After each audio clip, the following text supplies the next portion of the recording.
Amen. Voilà en quelque sorte la lecture de ces 6 péchés que Jéroboam avait fait. Amen. Amen. À cause de ces 6 péchés, si Dieu a laissé ou bien relâché le fils de David, combien à plus forte raison un certain Jéroboam qui a trouvé grâce devant Dieu. Est-ce que vous me comprenez bien? Amen. Donc, les gens sont dans une illusion terrible. Vous savez, une illusion c'est quoi? Une illusion c'est lorsque quelqu'un se dit par exemple que, en tout cas, moi je ne vais pas travailler parce que je sais que bientôt je vais devenir riche. Tu vois un peu? Quelqu'un qui dit je ne veux pas travailler parce que je sais que bientôt je vais devenir riche. Ou bien quelqu'un qui dit en tout cas bientôt je vais devenir le président de cette nation ou même je vais devenir roi. Maintenant tu regardes les conséquences et puis les circonstances, tu te dis mais comment même ça peut arriver? Même si Dieu peut faire un miracle, hein, mais comment ça peut arriver? Donc cette personne-là est en train de vivre dans des illusions. Plusieurs vivent dans des illusions aujourd'hui. Dans quel sens? Dans ce sens où ils se disent, Dieu est tellement bon.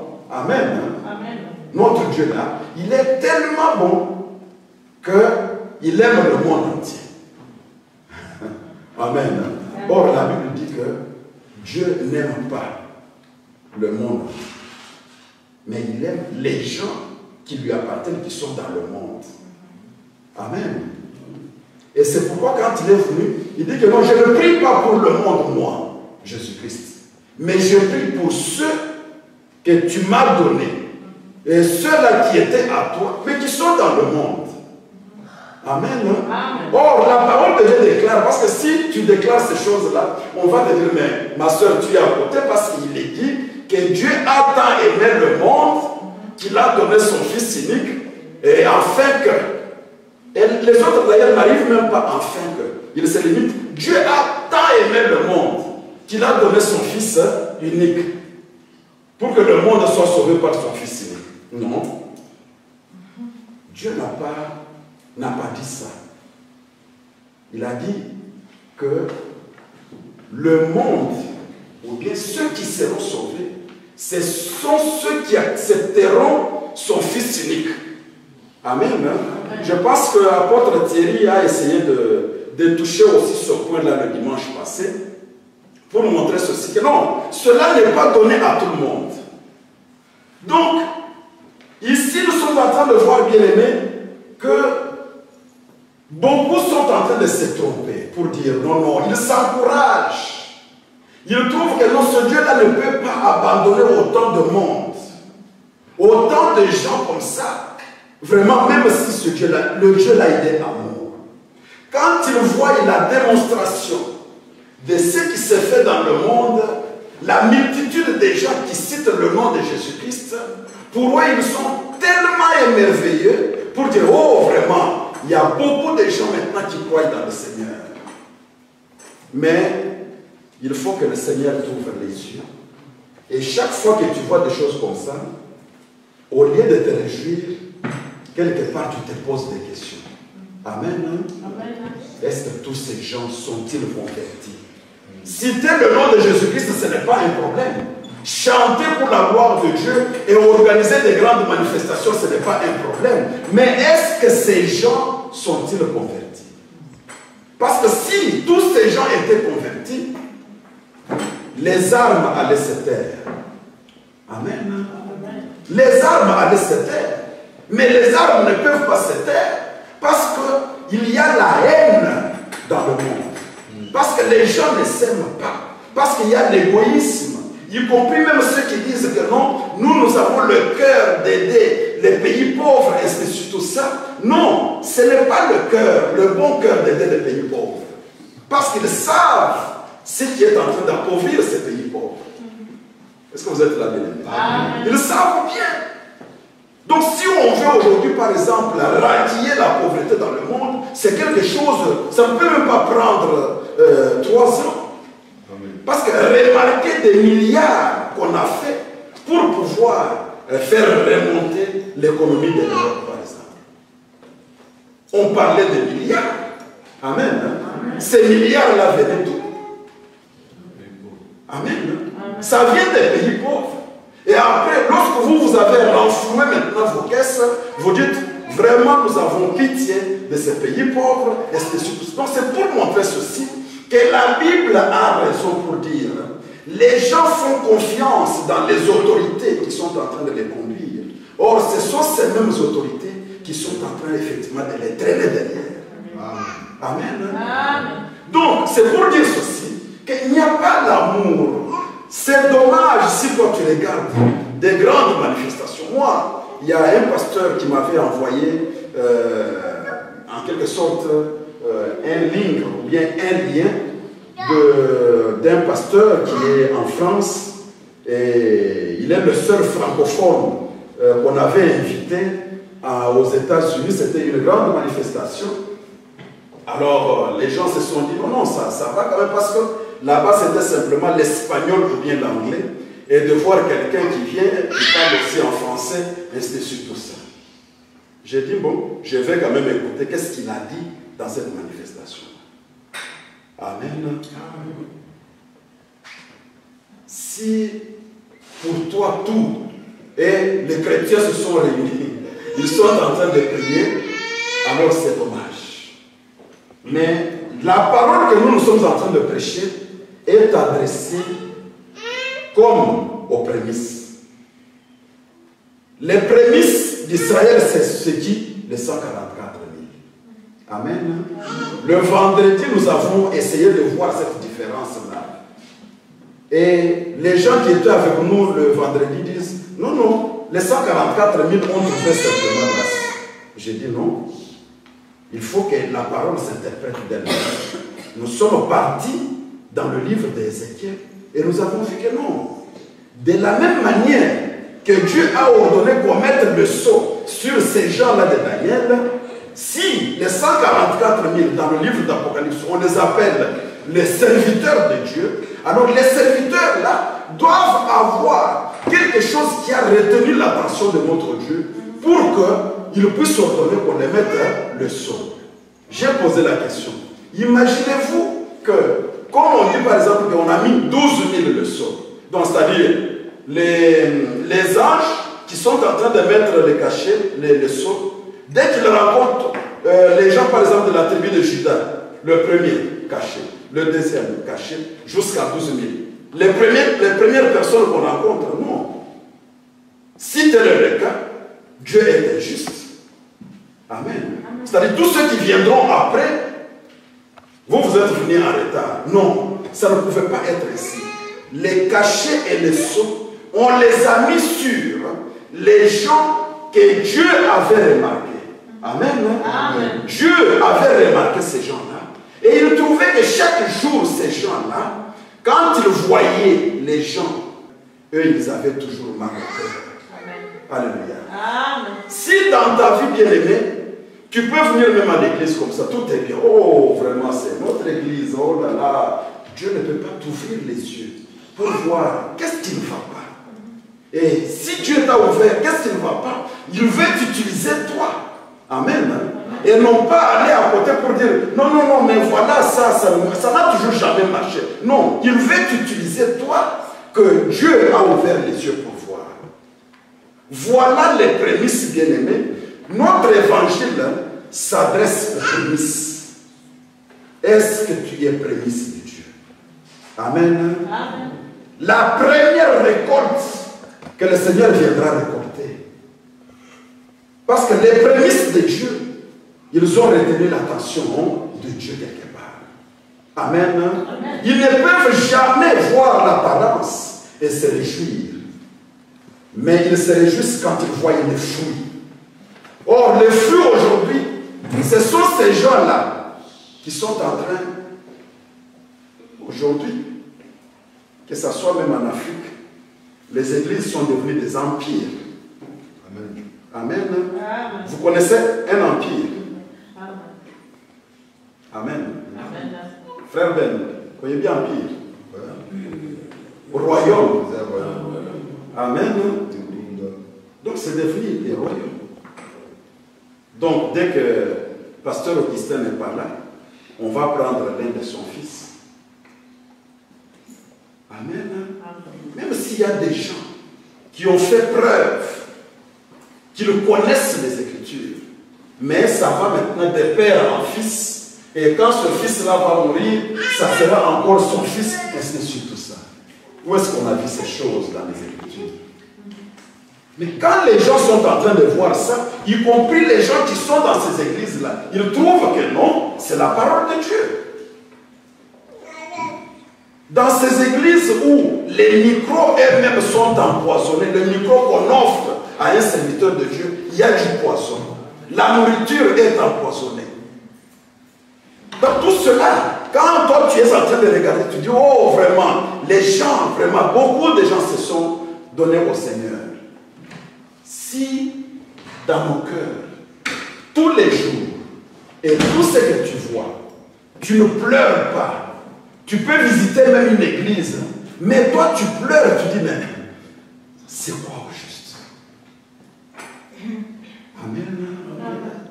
Ça, vraiment, je bénis le Seigneur. C'est pourquoi, même nos enfants, il faut qu'ils grandissent dans ces choses. Amen. Amen.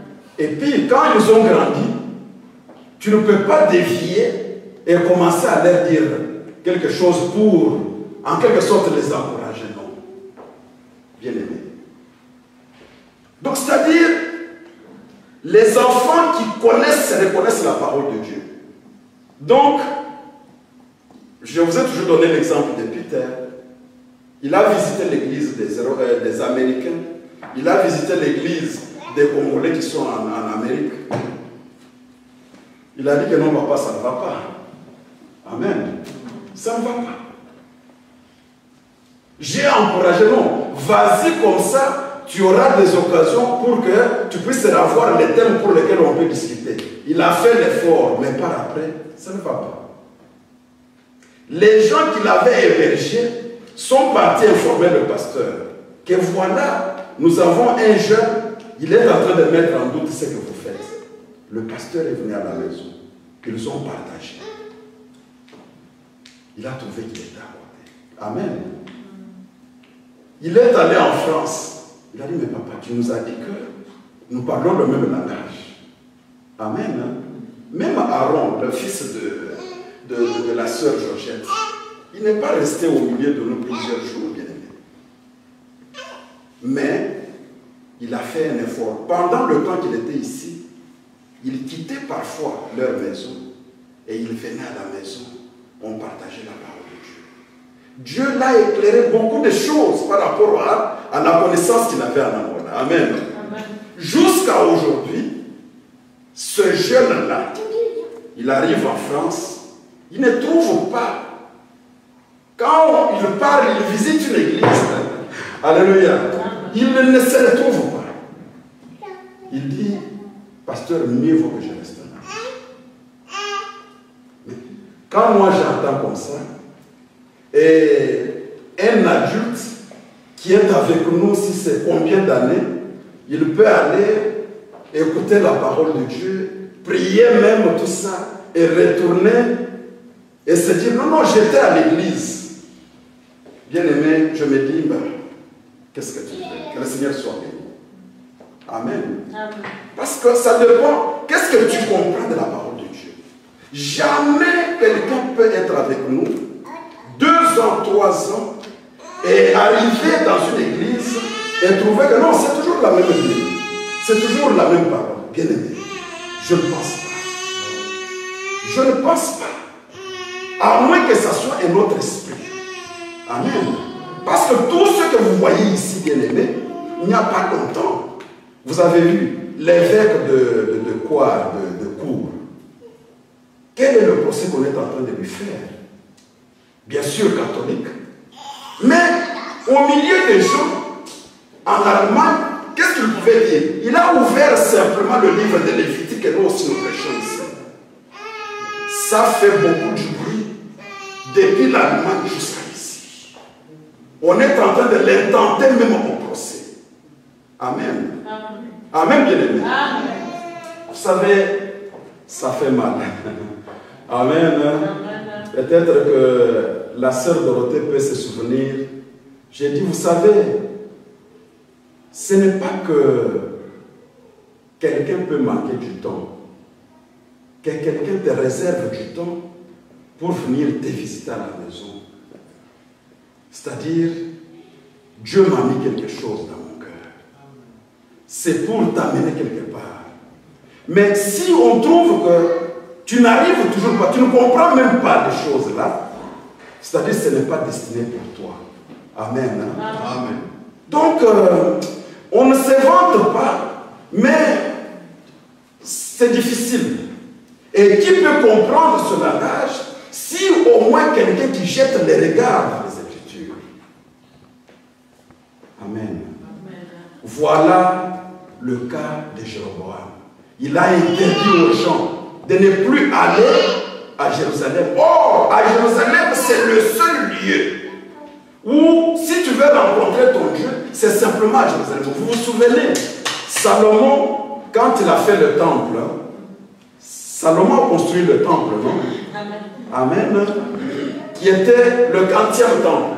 Le premier, le deuxième ou bien le troisième temple? Troisième temple. Qui a une autre réponse? Le temple que Salomon avait construit, c'était le premier, ou bien le deuxième, ou bien le troisième temple. La sœur et le frère ont du troisième temple. Premier temple. Amen. Ma sœur a raison. Amen. C'est le premier temple. Parce que le seul à avoir pensé construire le temple, c'était son père David. Mais on lui a dit que non, je ne permets pas que toi tu me construises le temple. Pourquoi? Parce que toi tu as le sang sur les mains. Amen. Tu as beaucoup tué. Je ne permets pas que tu me construises le temple. Mais au moins ton fils va me construire. C'était le premier temple. Et le deuxième temple, c'est lequel? Le deuxième temple, c'est ça le temple que Nabucodonosor est venu détruire. Amen. Hein? En quelque sorte, ça représentait tout un bijou pour les enfants d'Israël. Nabucodonosor est venu détruire ce qui marque le début des 70 semaines que nous sommes en train de dire ici, de voir. Amen. Hein? Comme les enfants de Dieu étaient rebelles, Dieu a dit que tout ce que vous voyez ici sera détruit. Effectivement, ça a été détruit. On les a amenés en captivité. Amen. Amen. Maintenant, le deuxième temple, c'est lequel? C'est le temple qu'ils ont construit quand ils reviennent maintenant, après 70 ans. Après 70 ans, ils reviennent. Là, maintenant, c'est Zorobabel et Josué qui ont construit ce temple-là. Nous allons le voir. Amen. Et le deuxième temple, c'est le temple maintenant que quand Christ est venu, il a trouvé ce temple-là. Le temple qui était construit pendant 46 ans, s'il vous plaît. Et Christ vient, il dit que tout ce que vous voyez ici, ça sera détruit, pierre sur pierre. Mais moi, je vais le reconstruire dans 3 jours. Vous comprenez pourquoi il avait scandalisé Israël? Il dit que mais nos pères ont construit ce temple avec beaucoup de précautions pendant 46 ans. Toi qui es jeune comme ça, tu dis qu'on détruise et toi tu vas le construire pendant 3 jours. Et pourtant il parlait de son propre corps. Amen. Mais le troisième temple maintenant sera aussi construit. Amen. C'est là où effectivement le monde entier dira que non, Israël est dans les mains. Amen. Ils sont dans les mains. Parce que là où la mosquée qui est, 3e mosquée pour les musulmans, qui est construite là, c'est effectivement là où, sur cette montagne-là, qu'on va construire le troisième temple. Amen. Hein? Parce que, souvenez-vous, que nous avons dit, dans le livre de Daniel, on a dit que dans une semaine d'alliance, amen, hein? Ça me fait de la joie parce que vous voyez, la prophétie, ça fait de la joie. Donc dans une semaine, la dernière semaine de 70 semaines de Daniel, là, la dernière semaine que nous sommes en train de voir, on dit ceci, que dans cette semaine-là, l'antichrist, ou bien la bête, va faire semblant pour dire aux gens, ok, adorez votre Dieu. Il va partir en Israël. Parce qu'en Israël, qui va régner en Israël, ça sera le faux prophète. Amen. Hein? Le faux prophète que la Bible appelle encore comme la bête qui monte de la terre. Alléluia. Amen. Mais comment vous allez connaître toutes ces choses? Vous êtes les chrétiens de dimanche. Vous travaillez tellement. Comment vous allez connaître tout ça? Ça vous passe par la tête. Hein? Amen. Ça vient d'où tout ça? La bête qui monte de la terre, qui monte de la mer. Vous ne pouvez pas comprendre ces choses. Mais c'est réservé à ceux qui peuvent avoir du temps. Donc, c'est-à-dire, comme en Israël à ce moment-là, ça sera le faux prophète qui va régner. Hein? Maintenant, le faux prophète travaille pour la première bête, qui est l'antichrist, qui est lui-même le dragon. Amen. Amen. Pour faire respecter ça. Maintenant, alors, on va dire au faux prophète que non, il n'y a pas de problème. Adorez votre Dieu. Adorez votre Dieu, il n'y a pas de problème. Et Israël, si tu veux t'entendre avec Israël, donne-lui la liberté pour adorer son Dieu. Amen. Amen. Alors, quand on va favoriser Israël, mais ça sera simplement pour la moitié de cette semaine-là. Dès que, je risque maintenant de dire même déjà ce qui va venir, les prédications qui vont venir. Amen. Parce que lorsque maintenant, la Vierge folle sera partie, la grande tribulation sera maintenant très cruelle, il n'y aura plus encore de pitié, il va enlever la peau de brebis, parce que le diable viendra avec la peau de brebis, et les gens qui n'ont pas les yeux, et ils disent, oh, c'est quelqu'un de notre. Bien aimé, il faut avoir, vous savez, il faut demander à Dieu l'esprit de discernement. Amen. Amen. L'esprit de discernement, c'est vraiment très bien. Quelqu'un peut s'approcher de toi, hein, que ce soit un ami, que ce soit un professeur, que ce soit n'importe qui, tu peux comprendre déjà que non, les paroles qu'il dit ne sont pas sincères. Beaucoup de gens ont fait des erreurs dans leur vie parce qu'ils ont embrassé tout le monde. Amen. Amen. Ils ont accueilli tout le monde. Ce n'est pas mal. On ne nous a pas appelé de rejeter. Mais si tu regardes la personne qui t'a déçu là, hein, Dieu t'avait déjà donné un signe quelque part, mais tu n'avais pas les yeux pour voir. Amen. Amen. Vous savez, moi je suis très contre les gens qui parlent du coup de foudre dans l'amour. Amen. Je sais que ça existe. Mais le coup de foudre pour dire, quand j'ai vu seulement cette femme-là ou bien cet homme-là, mon corps a commencé à trembler, je ne pouvais plus encore me contrôler, et ainsi de suite, tout ça. Et après, la déception. Pourquoi? Parce qu'il y avait des signes dans sa façon de parler. Amen. Hein? Amen. Parce que les aventuriers sont aussi des bons parleurs. Amen. Les aventuriers sont des bons parleurs. Mais peut-être que l'autre que tu as corrigé là, que tu disais qu'il n'est même pas gentleman, c'est celui qui t'aimait. Ou bien c'est celle qui t'aimait. Amen.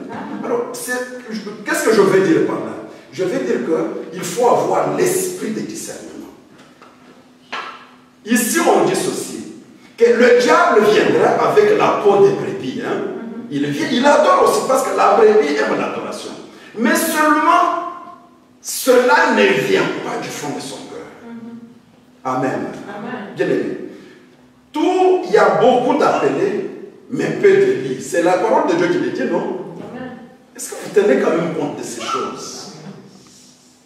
Il y a beaucoup d'appelés, beaucoup viendront pour dire nous appartenons à Christ, mais ils ne sont pas des élus. Parce que les élus, c'est quoi? Les élus, c'est-à-dire, quand ils écoutent la parole de Dieu, ils tremblent devant la parole de Dieu.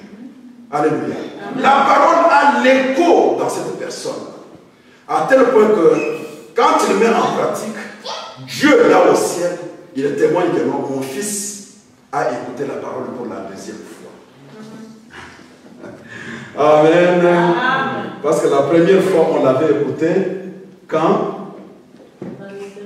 Dans l'éternité. Et quand tu écoutes pour la deuxième fois, tu trembles.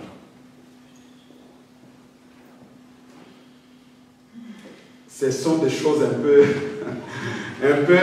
Donc, vous savez, ça fait vraiment de la joie parce que quand on voit la parole de Dieu s'interpeller, s'interpréter elle-même, ça fait vraiment la joie. Et là, avec cette joie-là, je donnerai ma tête, qu'on puisse couper ma tête, plutôt que de renier encore cette parole. Parce que je sais que la chose est ainsi. C'est comme si tu me dis, bien sûr c'est noir, mais dis maintenant que c'est blanc pour qu'on te sauve la vie. Je dis non, non, je suis désolé, à moins que tu me donnes tes lunettes à toi pour que je voie la couleur que tu me dis. Mais avec mes lunettes à moi, je sais que c'est noir. Pourquoi? Parce que mes lunettes à moi ne se limitent pas à ce que je vois ici. Mais mes lunettes à moi se limitent à 3 fondements. Amen. Amen. J'ai vu ce que je te dis ici. J'ai vu chez les prophètes. J'ai vu chez Jésus-Christ. J'ai vu encore chez les apôtres 3 fondements. Alors, si toi tu sors de ces 3 fondements-là, alors je donnerai ma tête pour qu'on puisse couper. Parce que c'est ça ce que je dirais. D'ailleurs, même Balak, qui était un faux prophète, il a dit à Balaam, non, Balaam, le faux prophète, a dit à Balak que qui suis-je pour maudire ce que Dieu a béni? Tu me dis, moi, maudis-moi Israël là, pour que j'aille les combattre. Je me mets là, je veux bien maudire. Mais Dieu qui contrôle la langue de quelqu'un, je me rends compte que je voulais bien prononcer les paroles de malédiction, mais Dieu qui contrôle ma langue a changé et est en train de bénir. Qui suis-je moi? Amen. Quelqu'un qui vient, au lieu de maudire, lui il commence à bénir. Mais qu'est-ce que tu m'as fait, Balaam? Je t'ai dit de maudire. Il dit, je ne peux pas maudire ce que Dieu n'a pas à maudire. Amen. Amen. Donc voilà que nous sommes bien aimés. Lisons vite les six péchés de Jéroboam, afin que nous puissions terminer, s'il vous plaît. Oh, c'est vraiment agréable, c'est vraiment merveilleux. Donc, le premier péché de Jéroboam, qu'est-ce qu'il a fait dans ce que nous avons lu de 1 Roi chapitre 12, à partir de verset 25? Le premier péché, il a interdit au peuple de retourner à Jérusalem. Hein? Et il leur a fait un veau d'or. Là, c'est le verset 28. Il dit, voici votre Dieu. Amen. Amen. Dieu, ça signifie, c'est l'objet d'adoration. Dieu, ça ne signifie pas grand-chose. C'est pourquoi dans nos prières, nous ne pouvons pas, oh Seigneur Dieu, je t'aime. Non, non. Dieu a un nom. Son nom, c'est Jésus-Christ. Amen. Hein? Dieu, tu peux aussi, nous-mêmes aussi, nous sommes des dieux. Nous sommes des dieux aussi. Amen. Moïse était Dieu. Et si tu regardes dans la Bible, on a écrit Dieu là, grand, majuscule, Dieu comme vraiment Dieu le Créateur. Donc, Dieu, ça signifie simplement objet d'adoration. Maintenant ici, Jéroboam dit à Israël, qui était avec lui, que voici maintenant votre Dieu. Et quel est ce Dieu qu'il leur présentait? C'était les veaux d'or qu'il a fabriqués. Amen. Hein? Les veaux d'or qu'il a fabriqués. Et à partir de ce moment-là, Israël a commencé à aller vers les veaux d'or pour pouvoir les adorer. Les veaux d'or en question, il les avait placés dans quelle tribu? Dans deux tribus. Dans la tribu d'Ephraïm et dans la tribu de Dan. Amen. Hein? Dans la tribu d'Ephraïm et dans la tribu de Dan. Bien aimé. À cause simplement de cet objet de scandale qu'il a mis à Ephraïm et à Dan, si vous remarquez dans le livre de Apocalypse, inutile même que je vous donne les versets pour aller comparer, parce que je sais que vous ne les lirez même pas. Amen. Hein? Amen. Et pourtant, si vous comparez, vous allez voir que ce que je vous dis est vrai. Quand il a s'agit du campement, c'est-à-dire quoi? C'est-à-dire, quand ils sont sortis de l'Égypte, dans le désert, ils habitaient dans des tentes. Amen. Et ils dressaient le tabernacle et ils entouraient le tabernacle. C'est ça ce qu'on dit campement. Ils ont campé, c'est-à-dire ils ont dressé leur tente là-bas. Quand, dans le livre de Nombres, ou bien de Deutéronome, on est en train de citer les 12 tribus d'Israël. Parmi les 12 tribus d'Israël, on cite Ephraïm, on cite aussi Dan. Amen. Dan. Amen. Qui était aussi l'un des fils de Jacob. Amen. Mais Ephraïm est le fils de Joseph. Amen.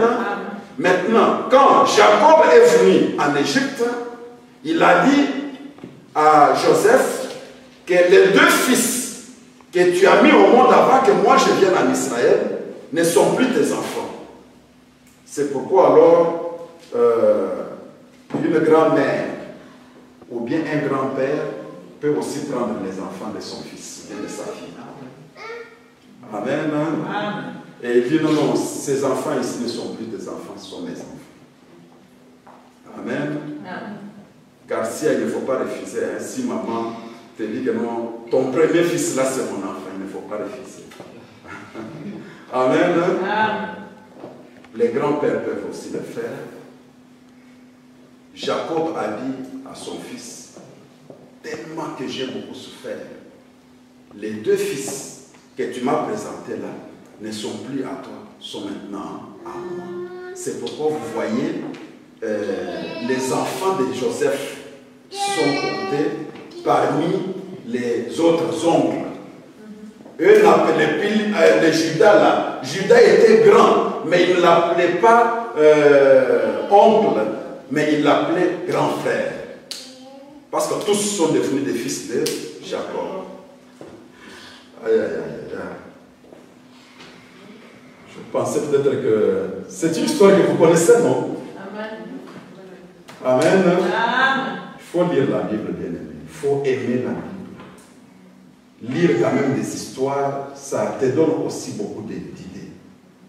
Maintenant alors, à cause de l'idolâtrie de Jéroboam, tellement que le péché était très grand aux yeux de Dieu, la parole de Dieu dit ceci, qu'à cause de l'idolâtrie, même à la 4e, 5e génération, Dieu effacera le nom. Et effectivement, on trouve maintenant que dans le livre d'Apocalypse, chapitre 7, quand Dieu est en train de citer les noms des 12 000 de chaque tribu, Dieu n'a pas cité le nom de la tribu d'Ephraïm et de la tribu de Dan. Mais il vient citer la tribu de Joseph. Et il cite encore la tribu de Lévi. Amen. Voilà le premier péché de Jéroboam. Jéroboam a fait quoi? Il a interdit à Israël qu'elle n'allait plus à Jérusalem parce que moi je vais vous faire un veau d'or qui est votre Dieu que vous devez adorer. Deuxième péché. Il a érigé une maison de haut lieu. Le verset 31. Amen. Chapitre 12, verset 31. On dit que Jéroboam a érigé une maison de haut lieu. Une maison de haut lieu, ça signifie quoi? C'est-à-dire l'autel. Amen. Si on vous demande, par exemple, on vous demande que entre l'autel et le temple, vous connaissez l'autel? Mesa Yaetumbeli. Amen. On te demande, entre l'autel et le temple, qu'est-ce qui est plus ancien? L'autel. Amen. Parce qu'avant même qu'on construise le temple, les gens dressaient l'autel pour pouvoir mettre le sacrifice là-dessus et sacrifier quelque chose à Dieu. Amen.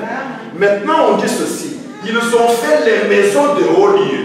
Les maisons de haut lieu, c'est-à-dire en dehors de ce Dieu-là, de veau d'or, il fallait faire aussi la table sur laquelle on devrait, effectivement, on devrait sacrifier les sacrifices pour Dieu. Amen. Voilà. Là, c'est le deuxième péché. Le troisième péché, il créa des sacrificateurs n'appartenant pas au fils de Lévi. Amen. Jéroboam a créé des sacrificateurs. Et ces sacrificateurs n'appartenaient même pas au fils de Lévi. Vous comprenez ça? Vous comprenez cela? Parce que les sacrificateurs venaient d'une tribu. C'est la tribu de Lévi. La tribu qu'appartenaient Moïse et Aaron. Amen.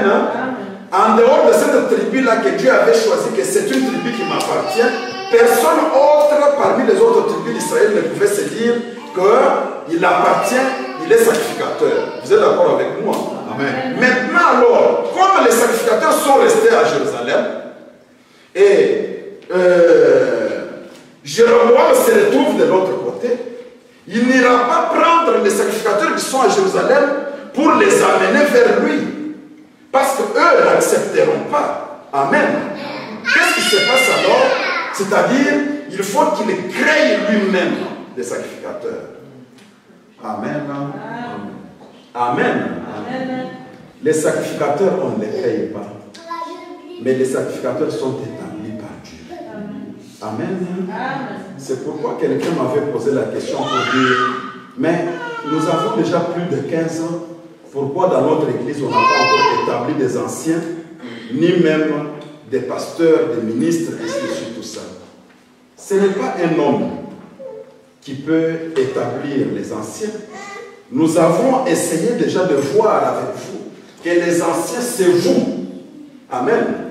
Vous qui choisissez, vous qui témoignez. Amen.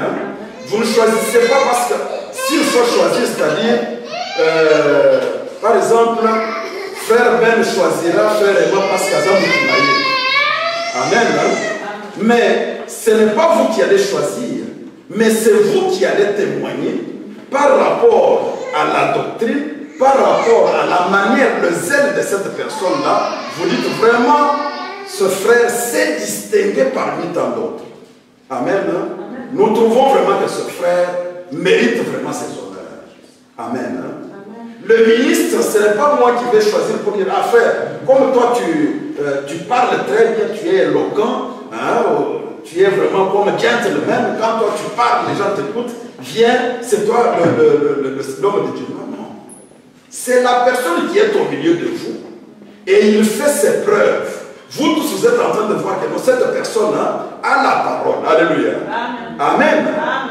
Voilà, mais notre bien-aimé Jéroboam, qu'est-ce qu'il fait? Lui, il prend les gens qui ne sont même pas de la tribu de Lévi et il les établit. Toi, tu deviens prêtre. Toi, tu deviens sacrificateur. Ainsi de suite, tout ça. Amen. Amen. C'était un crime devant l'Éternel. Là, c'est le troisième. Le quatrième, c'est que il établit une fête au mois de son choix. Là, c'est le verset 32. Amen. Jéroboam a établi une fête au mois de son choix. Il choisit lui-même le mois et il dit que non, durant ce mois-là, ça devient maintenant la fête. C'est le contraire de quoi? le contraire de Lévitique 23, 4 à 5. Veillez à les lire à la maison. Vous allez comprendre que 1 Roi chapitre 12, verset 32 est le contraire de Lévitique 23, 4 à 5. Parce que dans Lévitique 23, 4 à 5, Lévitique 23, 4 à 5, là, le Seigneur a dit à son peuple, a donné des ordres même au sujet des fêtes. Les fêtes que vous allez célébrer en mon nom, parce que vous voulez m'honorer, me commémorer moi, doivent être les fêtes que moi je vous donne quel mois et quel jour du mois. Amen. Amen. Mais aujourd'hui, bien aimés, vous connaissez les fêtes que les chrétiens sont en train de célébrer. Les fêtes que les chrétiens célèbrent aujourd'hui. Le 25 décembre.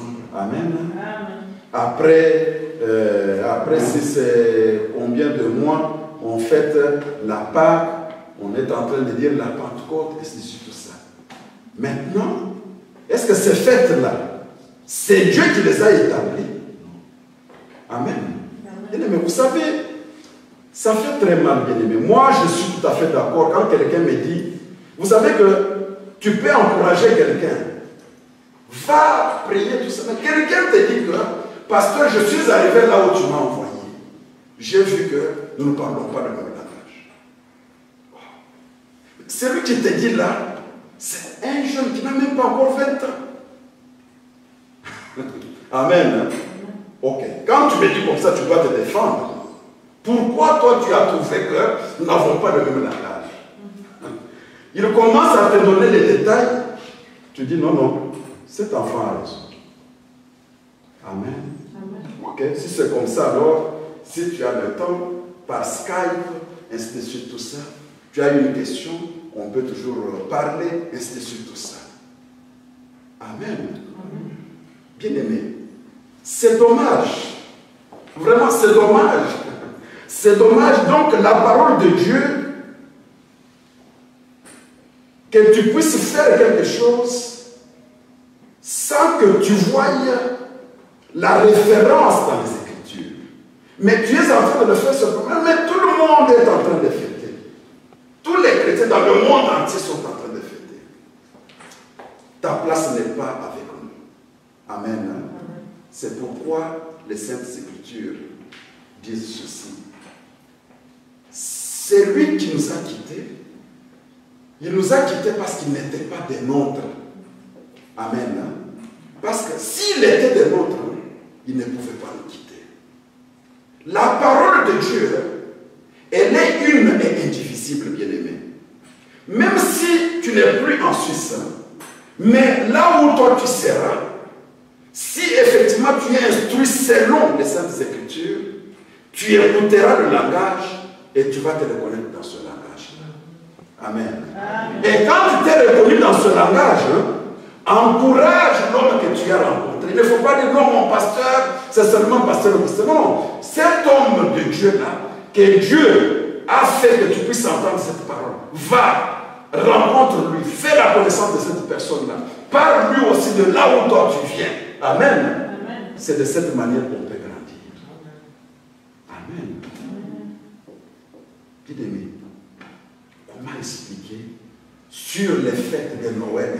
Nous avons parlé d'été. Mais vous savez qu'il y a des gens au milieu de nous qui ne sont pas encore convaincus. Amen. Il répond Amen. Mais quand il s'agit de Noël, il écrit aussi les cartes de vœux. Bonne fête de Noël. Ainsi de suite, tout ça. Son entourage, il ne peut même pas corriger aux gens. Mais c'est une idolâtrie. Amen. Tu ne peux pas faire semblant de t'attacher aux choses de Dieu. Mais tu négliges l'essentiel pour dire non, ça c'est leur vie. Moi j'ai ma vie, j'ai une autre vie. Non, ça ce n'est pas notre évangile, bien-aimé. Un enfant de Dieu, il est comme, vous voyez, une petite pierre qui tombe du haut, qui tombe même dans la mer. Dès que ça tombe, ou bien dans l'eau douce même du lac, tu vas voir toujours, il y a des effets autour. Amen. Hein? Amen. Les effets autour. Tu ne peux pas arriver dans un endroit et tu es entre toi-même, on ne sait même pas si tu es chrétien. Mais il faut que tu arrives à un endroit où on t'appelle Maman Pasteur. Ne dites pas ces choses-là parce que Maman Pasteur est ici. Amen. Hein? On t'a donné le nom Maman Pasteur. On t'a donné le nom Pasteur. Parce que ces choses-là vont t'épargner à un certain moment. Même un jour, quand ton pied risque de glisser, on va te dire, même toi, pasteur, tu veux faire comme nous. Amen. Même toi, maman, pasteur, tu veux parler comme nous.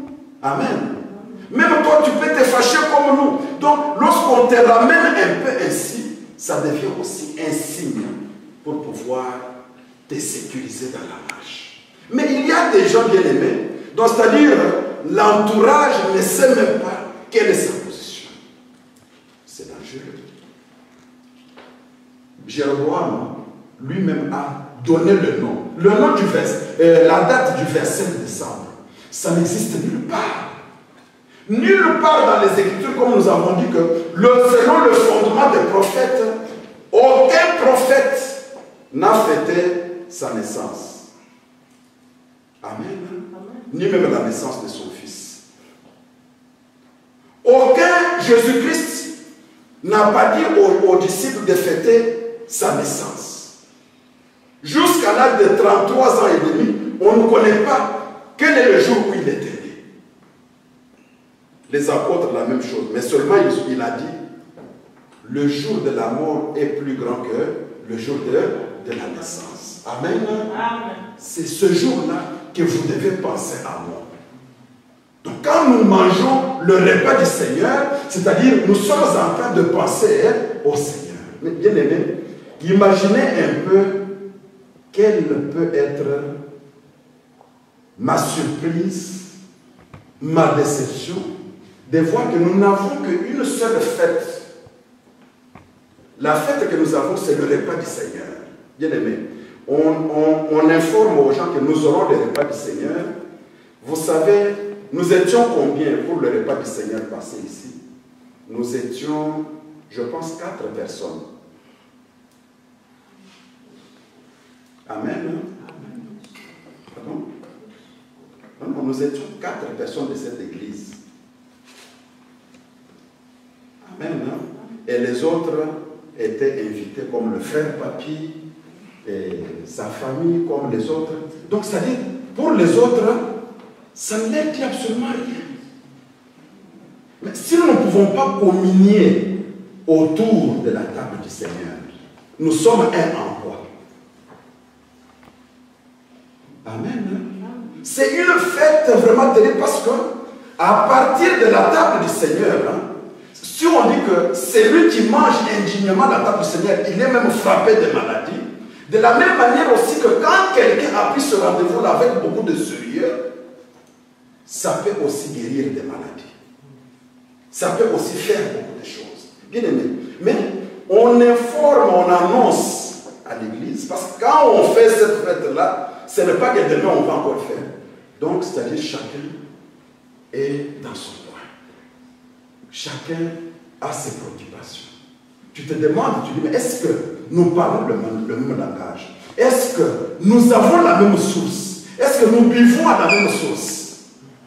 Alors, nous sommes un même peuple seulement lorsqu'il y a des anniversaires, lorsqu'il y a le deuil, là nous montrons l'amour, que je suis près de mon frère, je suis près de ma soeur. Mais les choses qui nous unissent, ce ne sont pas ces choses-là. Amen. Ce n'est pas cet amour-là dans ce sens, parce que tu ne peux pas prétendre aimer ton frère, ta soeur, plus que aimer Dieu premièrement.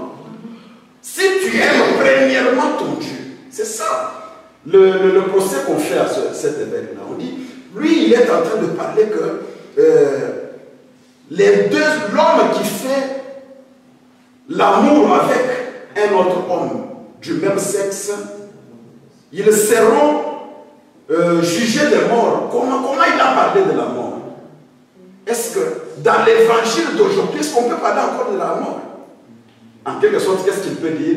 Il faut qu'il dise, les gens qui font par exemple l'amour, les gens du même sexe, ils sont bénis. Là, tout le monde va acclamer, il va dire, mais ce qu'il a dit la vérité. Ça se trouve dans les Écritures. Même si on ne peut pas les lapider aujourd'hui, que ces gens-là meurent, mais la mort est là. Amen. C'est une mort d'ailleurs redoutable, plus que même la mort qu'on frappe quelqu'un avec les pierres.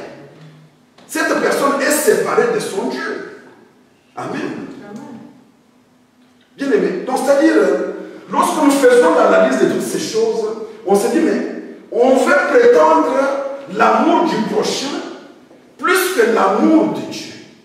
Or, quand quelqu'un aime son Dieu, les rendez-vous de son Dieu, il va les honorer plus que les rendez-vous du monde. Parce que pour un frère qui a, par exemple, une fête, comme frère Ben m'avait invité lors de la fête de son fils qui s'est marié, je me dis, mais c'est un frère. Il veut que je puisse honorer quand même de ma présence la fête. Mais si j'ai par exemple un empêchement, je peux appeler mon frère et dire, frère, je m'excuse, parce que en dernière minute, je ne peux pas arriver. Amen. Ou même si j'ai un rendez-vous avec mon Dieu, ce jour-là, par exemple, je suis appelé pour aller prêcher peut-être en Allemagne. Je dis vraiment merci beaucoup de l'invitation, mais ce jour-là, j'ai un rendez-vous avec mon Seigneur. Amen. Je ne peux pas annuler ce rendez-vous-là de prédication pour assister à une fête. Vous comprenez un peu bien aimé? Or, assister à une fête, c'est l'amour du prochain avec mon frère. Amen. Hein? Mais l'autre amour aussi avec mon Dieu, parce que j'ai un rendez-vous avec ce Dieu-là, bien-aimé. Vous savez, c'est pourquoi souffrez que je dise ça, bien-aimé. Et ce frère-là, quand je l'appelle, peut-être qu'il a déjà compris pourquoi. C'est un frère qui a fait un grand travail. Bien-aimé. Apôtre Toko n'avait pas de voiture, mais ce frère avait la voiture. Et c'était une seule voiture. Amen. Amen. Il a mis à la disposition de l'homme de Dieu toutes les courses que tu as. Dis-moi, moi je vais faire, te faciliter le transport. Et une voiture de 5 personnes, il pouvait être même 6, avec les enfants. Parce que l'église a commencé en 2000, et Ruth, la fille de frère Toko, avait quelques mois. Les Ruth là étaient encore des bébés. Bien aimés, ces femmes-là s'entassaient dans ces voitures-là parfois 3 dimanches sur 4. 2 dimanches sur 4. Mais regardons simplement la distance. 2h30, 2 heures de retour. Et puis quand ils viennent, ils ne peuvent pas brocher pour dire, frère Toko, fais attention parce que demain nous avons le travail. Non, ils vont attendre jusqu'à ce que le frère leur dise, ok, maintenant nous pouvons partir. Amen, bien aimé. Nous sommes en train de parler de l'amour de Dieu. Aimer Dieu plus que toute autre chose. S'il n'a pas dit que allons, il n'y a personne qui va lui rappeler que non, nous allons partir, nous aurons travaillé maintenant. Maintenant, j'ai toujours posé cette question-là que, à Winterthur, depuis que nous avons commencé, même avec les frères Ben, je ne sais pas, à moins que je me trompe, mais à la manière d'aimer vraiment son Dieu, d'être soumis aussi même à l'homme de Dieu, c'est lui que Dieu a mis devant toi, pour dire que Seigneur, je te bénis de ce canal par lequel tu as mis devant moi, parce que si je suis fortifié aujourd'hui, c'est à cause de cet homme. Amen. Amen. Frère, je serai avec toi. Même si tu as ta voiture, donc quel est le programme? Après les logres, quel est le programme? Non, en tout cas, nous passons d'abord chez Apôtre Toko. Même si tu n'es pas invité, mais parce que toi, tu vas chez Apôtre Toko, je serai avec toi jusqu'à ce que toi, tu vas terminer. Y a-t-il quelqu'un, même dans les souvenirs de Frère Ben, y a-t-il quelqu'un qui pouvait avoir cet esprit-là? Amen. Que le Seigneur me pardonne, si je peux dire que aucun. Amen. Mais bien aimé, cet amour-là, de privilégier les choses de Dieu. Je sais que je travaillais demain, mais même si on quitte 23 heures, il y a des fois aussi qu'on a quitté même d'autres rendez-vous à 23 heures. Si on a les rendez-vous là-bas, bien aimé, tellement que le Seigneur nous a fait cette grâce, nous ne pouvons pas souffrir des voitures parce que nous en avons des voitures, des moyens de déplacement. Chacun, dès que ça termine, on ne peut même pas approcher l'homme de Dieu pour savoir est-ce qu'il y avait quelque chose que tu voulais me parler ou bien me communiquer. Hein? Non, non, tout le monde disparaît. Et s'il y a peut-être, quelqu'un a demandé une prière ou bien une rencontre, je me retrouve seul. Amen. Mais le frère là, c'est le frère Jean, le frère Lozi, que le Seigneur le bénisse. Je lui dis, frère, même si tu n'es plus avec nous, mais tu ne sais pas pourquoi, des fois je prends mon téléphone, je t'appelle, tu as marqué l'histoire. Tu as fait des choses que normalement un homme normal ne peut pas faire. Parce que si un homme normal le fait, sa femme va le traiter comme tu es devenu qui devant toi. Amen. Comment un homme, tu es aussi un homme comme lui, comment expliquer vraiment, et puis c'est ta voiture. La femme dira ça. Mais même à sa femme, elle avait aussi mis vraiment sa femme sur ces rails-là, à tel point que même la femme voyait aussi l'importance de ces choses-là. Amen. Aimer Dieu plus que toute autre chose. Le cinquième péché, c'est que Jéroboam a osé lui-même aller offrir les sacrifices bien-aimés. Vous savez, quelle offense devant le Seigneur. Quelle offense devant le Seigneur. Toi, tu es au roi, tu ne peux pas aller offrir les sacrifices pour Dieu. Le travail d'aller offrir des sacrifices est réservé à qui? Au sacrificateur. Amen. C'est pourquoi David, quand il reprend l'arche de l'alliance, il dit que où sont les sacrificateurs et les lévites qui peuvent faire ce travail? Il ne s'est pas précipité pour faire ce travail-là. Mais regardez ce Jéroboam ici. Il se met debout devant l'autel. Il dit, moi-même en tant que roi, je vais aussi faire des sacrifices. Amen. C'est pourquoi, dans le chapitre 13, Dieu, j'aime beaucoup l'esprit des prophètes. Amen. Les prophètes, ces gens-là qui, quand quelqu'un est dans le péché, Dieu lui prévient que regarde le mal que l'autre a fait. Va vers lui et va lui parler. Mais ce ne sont pas les prophètes là qui sont en train de faire. Vous savez, apôtre Thierry m'a montré une image où on a dit que vous imposerez les mains aux malades et les malades seront guéris. Amen. Amen. Il nous a montré une image où maintenant on commence à délivrer les gens avec les pieds. Amen. Ma soeur, tu as mal où? Le ventre. C'est comme s'il y a quelque chose dans mon ventre. Il le met là, on le tient de l'autre côté et avec le ventre et avec le pied, il est en train d'appuyer dans le ventre de la maman. Et tout le monde est en train de...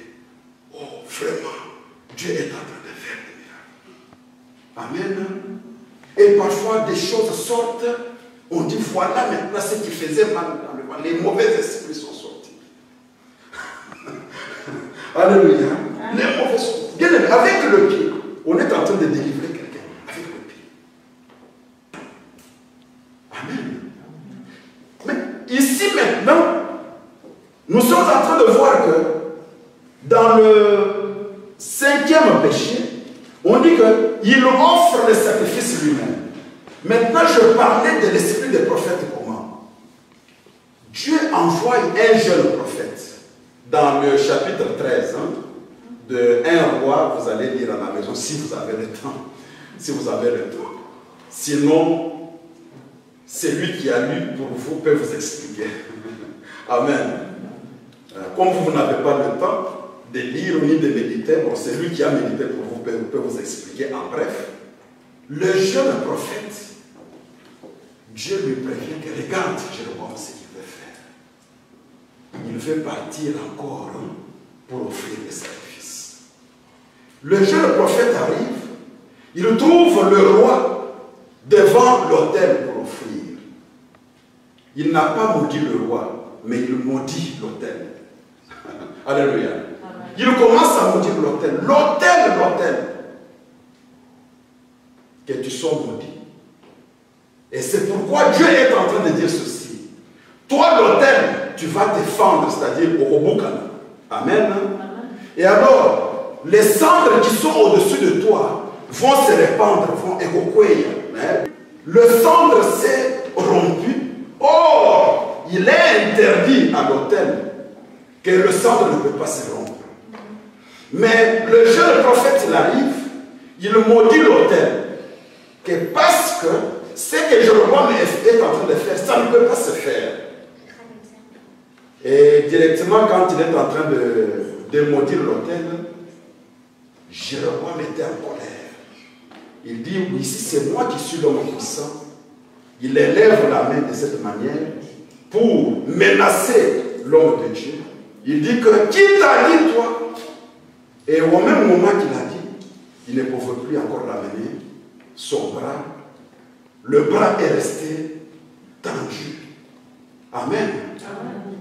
Et après, il a dit que parce que tu es en train de t'opposer à la volonté de Dieu, ton bras restera ainsi et tu ne peux plus encore le retrouver normal. Jéroboam a pleuré. Amen. Jéroboam a pleuré, il a dit, intercède auprès de ton Dieu que je puisse ramener mon bras comme il était. Amen. Et qu'est-ce qui s'est passé? Là, c'est encore une autre histoire. L'homme là, l'homme de Dieu, Dieu lui avait dit que, comme tu vas pour annoncer des choses qui sont dures, ne retourne plus sur le chemin par lequel tu es parti. Prends un autre chemin. Amen. Et dans la ville, il y avait un autre prophète qu'on appelle le vieux prophète. Ces enfants qui ont vu la scène sont partis. Ils ont dit, papa, il y a un prophète qui est venu de Juda. Et regarde comment il a parlé au roi. Et l'autel s'est fendu. Le vieux prophète dit, préparez-moi un cheval, je vais aller à la rencontre de ce prophète-là. C'est là où on vous dit ceci. Bien aimé, le Dieu que tu sers, qu'est-ce qu'il te parle? Vous voyez, les gens qui ont commencé leur vie spirituelle avec les histoires des prophètes, leur évangile est basé, tourne autour des prophéties, des paroles en langue, et sur tout ça. Ces gens-là, bien aimés, s'ils rencontrent une parole comme celle-ci, ils font Amen. Pour eux, ils ne trouvent pas leur compte ici.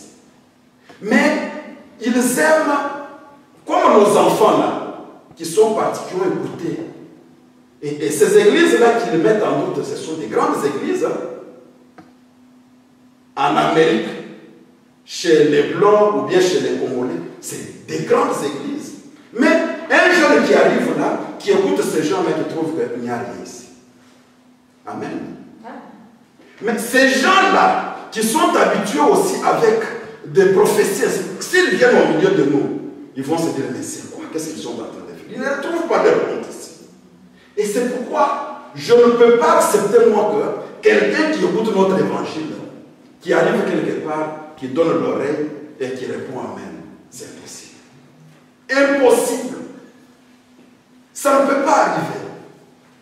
Mais seulement quand quelqu'un me donne le rapport, j'étais dans une église, et on a prié sur ce sujet, je dis, oh, gloire à Dieu, que le Seigneur soit loué. Mais moi-même, j'ai déjà un point d'interrogation. Pourquoi? Parce que la parole n'est pas en nous, n'est pas dans cette personne-là.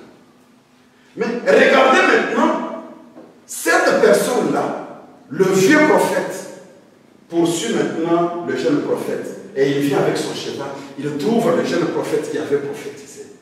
Il dit, est-ce que tu es le prophète qui était venu devant le roi Jéroboam? Il dit, oui, je le suis. Il descend de son cheval. Il dit, oui, moi aussi je suis un prophète ici. Mais est-ce que tu peux retourner pour que tu ailles manger quand même quelque chose chez moi à la maison? Le jeune prophète dit, mon Dieu m'a dit de ne rien manger dans ce pays, de ne rien prendre même le chemin par lequel je suis venu. C'est pourquoi je dois retourner seulement en Juda. Écoutez maintenant, le vieux prophète dit, moi aussi je suis un prophète comme toi. Amen. Mais Dieu m'a dit que retourne avec moi et viens manger. Le jeune prophète commet l'erreur fatale et il accepte de retourner pour aller manger. Alors qu'il était à table dans la maison du vieux prophète, la parole de Dieu lui intervient pour dire, parce que tu n'as pas écouté ce que Dieu t'avait dit, tu vas mourir. Alléluia. Amen. Ils se disent au revoir avec le vieux prophète, mais lui savait déjà qu'il n'arrivera pas chez lui à la maison. En cours de route, le jeune prophète meurt. Qu'est-ce que cela veut dire? Bien aimé, je vous disais que les gens qui ont commencé leur vie spirituelle par les prophéties, ils ne tournent qu'autour de ces prophéties-là. Ils ne peuvent jamais avancer. Il y a des familles entières, bien aimées, qui sont décimées. Amen. Imaginez un peu cette fille. Amen. Amen. Cette fille d'une même famille, sauf deux qui sont mariés légalement. Tous les autres 5 ont connu des difficultés terribles. Pourquoi? Les prophéties. Amen. Amen. Les prophéties. Moi, j'étais jeune. Je ne connaissais même pas les choses de Dieu. Mais je voyais bizarre que comme nous sommes ici, par exemple, tout le monde réclame que nous sommes vraiment, mon église, c'est Winterthur. Mon pasteur, c'est Pasteur Augustin. Mais pendant la nuit, la famille faisait venir les gens qui priaient. Et ces gens-là venaient à la maison à quelle heure? À partir de minuit. Pour faire des prières. Amen. Hein? Et j'ai trouvé ça louche. Je me dis, mais comment? Est-ce que ces prières ici, même les gens qui vous dirigent à l'église, est-ce qu'ils connaissent ça? Parce que s'ils ne connaissent pas, vous êtes en train de faire l'erreur et ce n'est que de la malédiction. Amen. Parce que le même problème, lui, l'homme de Dieu, là, est en train de prier. Mais dans l'entretemps, vous engagez d'autres personnes qui ne parlent pas le même langage avec lui, qui sont en train de faire d'autres cérémonies que lui ne peut pas accepter. Et ces gens, comment voulez-vous maintenant qu'il y ait une communion dans ce que vous êtes en train de faire? Vous attirez des malédictions sur vous. Amen. C'est pourquoi lorsque même quelqu'un est au milieu de nous et il se décide de nous quitter, c'est mieux, s'il est sage, de venir et de l'annoncer par exemple à celui qui le dirige. C'est lui que Dieu a établi pour dire, pasteur, après autant d'années, c'est-à-dire, vraiment, j'ai été béni. Amen. Mais mon Dieu me met à cœur que je vais m'attacher à telle église. Parce qu'en disant à cet homme de Dieu là comme ça, il va aussi prier pour toi. Amen. Hein? Et il va prier, non seulement prier pour toi, mais il va te donner aussi conseil. Il y a des erreurs que toi tu as fait avec moi. Mais quand tu vas là-bas, ne fais pas les mêmes erreurs. Considère cet homme de Dieu là. Amen. Hein? Tout ce que tu fais, fais en collaboration avec lui. Parce que c'est quelqu'un que Dieu a mis sur ta route. Amen. Amen. Que le Seigneur te bénisse. Seigneur notre Dieu, notre frère, notre soeur est resté au milieu de nous pendant autant d'années. Bénis-le, ainsi de suite, tout ça là où il va partir. Cette personne-là part avec beaucoup de liberté. Amen. Mais ici maintenant, ce qui est bizarre est que l'homme, le jeune prophète, il écoute, moi aussi je suis prophète, Dieu aussi m'a parlé. Vous voyez, vous vous souvenez de ce que je disais, que beaucoup de serviteurs ont abusé de beaucoup de jeunes filles. Amen. Hein? Surtout les serviteurs qui ont commencé à servir, ils étaient encore des jeunes célibataires. Amen. Parce que toute jeune fille qui aime aussi les choses de Dieu, il se dit aussi, oh, si je peux trouver aussi quelqu'un qui est dans la parole, et c'est sur tout ça, ça sera aussi bien pour moi. Amen. Et lorsque maintenant un jeune frère qui est aussi zélé dans ces choses-là, parmi les gens même qui sont en train de prendre de l'allure dans l'église est là, donc ça fait vraiment de la joie pour dire dans notre église, les jeunes de notre église se sont mariés. Amen. Mais c'était des aventuriers. Il dit, Dieu m'a dit que toi tu es ma femme. Tu vois un peu. Au lieu même de dire que, en tout cas, ma soeur, je me plais et je trouve vraiment que tu peux être...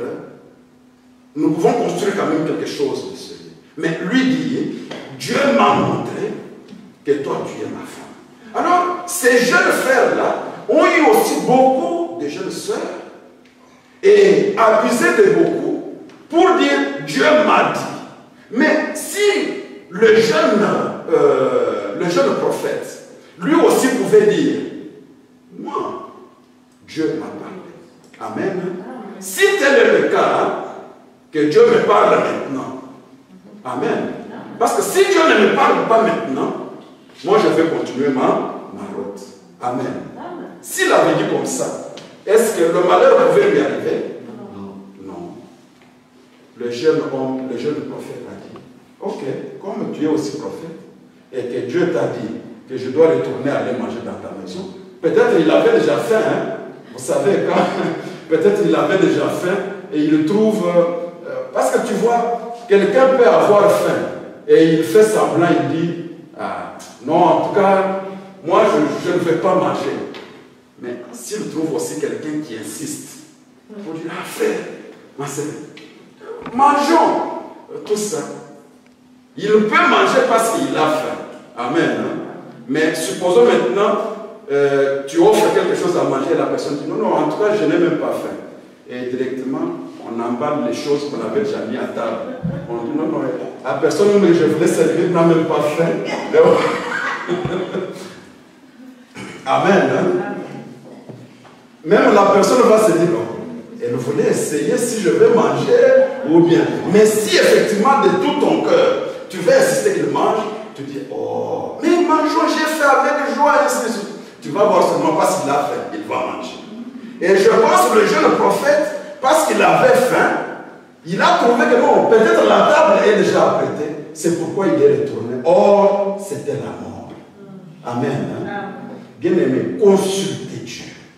Que quelqu'un d'autre ne consulte pas Dieu pour toi. Amen. Hein? Que le message... Et pourquoi toi, tu as toujours besoin que tu es dans une prière, tu as toujours besoin que Dieu parle. Pourquoi? Mais Dieu parle aussi par la parole de Dieu. Amen. Mais pourquoi toi, tu veux toujours que quelqu'un d'autre vienne avec le message? Hier, on était en prière, les prophètes de chez nous ont vu. C'est quoi? Amen. Quand est-ce que toi, tu vas aussi enseigner même les laits qu'il a, qui sont en train de voir, qui sont dans ces désordres-là? Imaginez un peu, comme moi ici, par exemple, quelqu'un qui m'appelle simplement, si c'est de l'Angola ou bien tout, oh pasteur, nous étions en prière, le prophète de chez nous a vu ça. Amen. Amen. Amen. Amen. Non, je suis aussi un serviteur. Dieu, que Dieu me parle. Amen. Amen. Ok, Dieu t'a montré que c'est moi qui suis ta femme. C'est bien. On ne peut pas s'opposer à la volonté de Dieu. Si tel est le cas, laissons le Dieu autant, il me parlera aussi, parce que moi aussi je suis aussi sa fille. Amen. Et ici, à l'Europe, donc les filles ont aussi les zouzous, tout ça, le courage. Parfois c'est la fille qui peut aussi dire à l'homme, pour dire non, non, moi en tout cas, Dieu m'a montré que c'est toi qui vas m'épouser. Amen. Et le sixième et le dernier péché de Jéroboam, il plaça des prêtres de ces hauts lieux que lui-même avait élevés. Voilà, c'est par là que nous terminons les 6 péchés de Jéroboam. Amen. Et en plus de ça, le Seigneur a permis aussi que nous puissions voir que le jeune prophète est mort. Pourquoi? Parce qu'il s'est confié à un autre qui lui a dit que moi aussi je suis prophète comme toi. Amen. Bien-aimé, ne te laisse pas tromper parce que quelqu'un te dit que je suis un ministre de Dieu. Amen. Amen. Ne te laisse pas tromper parce que quelqu'un te dit que non, moi j'ai commencé à prier il y a de cela 20 ans. Ne te laisse pas tromper parce que quelqu'un te dit que non, moi je suis tel et tel. Mais connais la parole de Dieu et la parole de Dieu te sauvera. Amen. Dans le livre de, je pense, dans le livre de Deutéronome 13, 1 à 3, il est dit ceci. Deutéronome 13, 1 à 4 ou bien 1 à 3, il est dit ceci. Que quand quelqu'un prophétise quelque chose et quelque chose arrive comme il avait prophétisé, reconnais que cela vient de Dieu. Hein? Amen. Hein? C'est vrai. Non, non. On dit que même si la chose qu'il a prophétisée s'accomplit, Amen. Même si la chose qu'il a prophétisée s'accomplit, mais si cette personne est en train de t'enseigner, de faire autre chose qui n'est pas la volonté de Dieu, sache bien que cela ne vient pas de Dieu. Est-ce que vous m'écoutez bien? Quelqu'un prophétise et la chose s'accomplit exactement comme il avait dit. Mais simplement, quand il s'agit de mettre la parole de Dieu en pratique, cette personne d'abord ne met pas la parole de Dieu en pratique et il t'enseigne à toi de ne pas mettre la parole de Dieu en pratique ou bien de vivre une autre vie que toi tu connais qui n'est pas la parole de Dieu. Dis-toi bien que cela ne vient pas de Dieu. Bien aimé, connaître la parole de Dieu c'est une très bonne chose. Que le Seigneur vous bénisse. Nous terminons par ici et nous acclamons très fort.